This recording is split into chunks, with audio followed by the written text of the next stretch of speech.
तो गाय को माता क्यों कहा जाता है? सामान्य जानवरों से कुछ विशेषता होगी तब तो गाय को माता कहा गया। और मैं क्या कह रहा हूं? मैं कह रहा हूं कि गाय को खिलाइए गेहूं, फिर वो बाहर निकलेगा, गोबर से उसे धुलिए, उसकी रोटियां खाइए। ये मैंने बड़े बड़े संतों से सुना है और मैंने खुद वो रोटियां खाई हैं।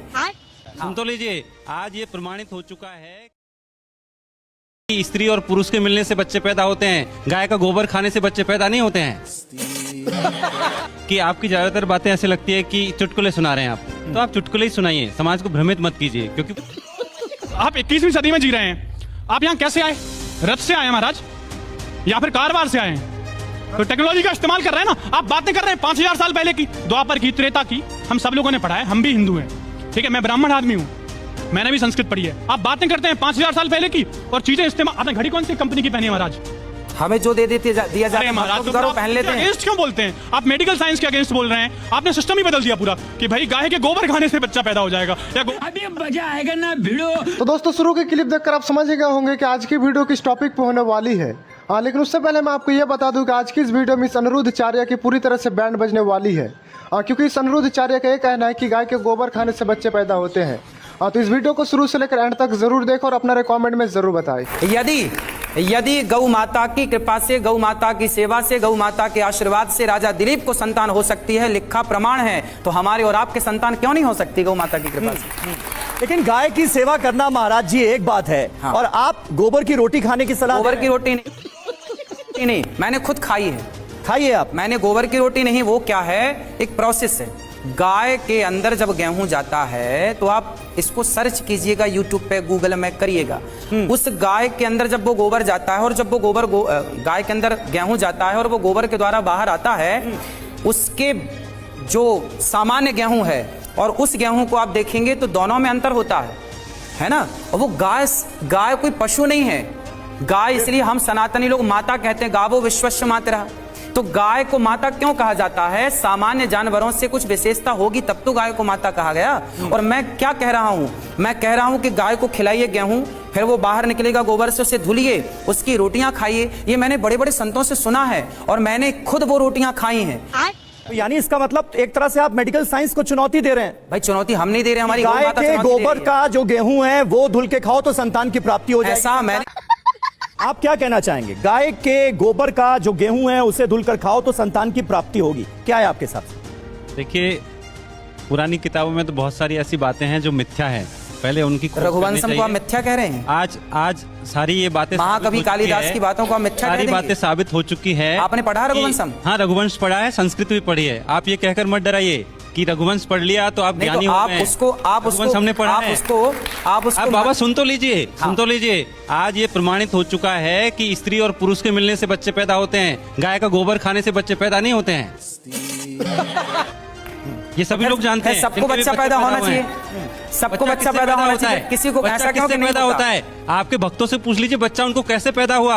अच्छा ये बताइए, आपने कहा कि स्त्री पुरुष के मिलने से बच्चा पैदा होता है, तो सारे स्त्री पुरुष तो मिल रहे हैं, फिर भी क्यों बच्चे पैदा होने की? इसलिए जनसंख्या बढ़ रही है, इसलिए जनसंख्या बढ़ रही है, इसलिए हम 150 करोड़ हो गए हैं। अरे भाई, फिर ये केस क्यों है कि गाय का गोबर खा के नहीं हुए हैं 150 करोड़? ठीक है, बात तो सही है। कि आपकी ज्यादातर बातें ऐसे लगती है कि चुटकुले सुना रहे हैं आप, तो आप चुटकुले ही सुनाइए, समाज को भ्रमित मत कीजिए। क्योंकि आपने केवल चुटकुले सुने, पूरी कथा सुनी कई लोग गंभीरता से ले लेते हैं। ये 70 और 17 का क्या मतलब है? ये एक चुटकुला है। अभी हम कोई बात कहेंगे तो आप करें आप बचपने की बात कर रहे हैं, और आप तो बचपने से भी नीचे चले गए हैं। आप मुझे बड़ी छोटी सी अब एक मिनट सुन लीजिए। एक आदमी अपनी शादी में दूल्हा नाच सकता है, दुल्हन नहीं नाच सकती? ये मुझे समझ नहीं आया। दूल्हे की खुशी अलग है, दुल्हन की खुशी अलग है, ऐसा क्यों? दूसरा, आप कह रहे हैं, इन्होंने क्या बोला था अभी, वो के बच्चे नहीं, IVF के जमाने में, सरोगेसी के जमाने में, और जहां पे अब आप देखिए चाइना, अमेरिका वगैरह कंट्री में जहां पे गाय की वो पूजा नहीं करते, इसका मतलब है वहां बच्चे नहीं होते उनको? नहीं। ये होता, सुन लीजिए, जो प्रक्रिया 99.99% टाइम सक्सेसफुल होती है उसको साइंस कहते हैं। सिंपल सी। क्यों हमारे वेद प्रमाणित नहीं है? Repeatedly successful. अगर जो चीज 40, 50, 60% होती है उसको साइंस नहीं कहते। वेद को आप प्रमाण नहीं मानते? अरे आप वेदों पे क्यों जा रहे हैं? मैंने वेद ही विज्ञान है। आप विज्ञान कहाँ से आया? आप बात कर रहे हैं बच्चों की, आप कह रहे हैं बच्चों को गाय का ये दो तो बच्चे पैदा हो जाएंगे। तो दोस्तों, जो आपने अभी तक देखा बस वो एक छोटी सी क्लिप थी और अभी असली पिक्चर बाकी है, क्योंकि मैं जो अभी आपको दिखाने वाला हूं उसे देखकर आप हंस के लोटपोट हो जाओगे। तो इस वीडियो को एंड तक जरूर देखें। जाइए। हाँ, पाकिस्तान में भी मुसलमान रहता है और बांग्लादेश में भी मुसलमान रहता है। जब दोनों मुसलमान थे तो देश को टुकड़े करने की क्या जरूरत पड़ी, क्योंकि दोनों की भाषाएं अलग थी।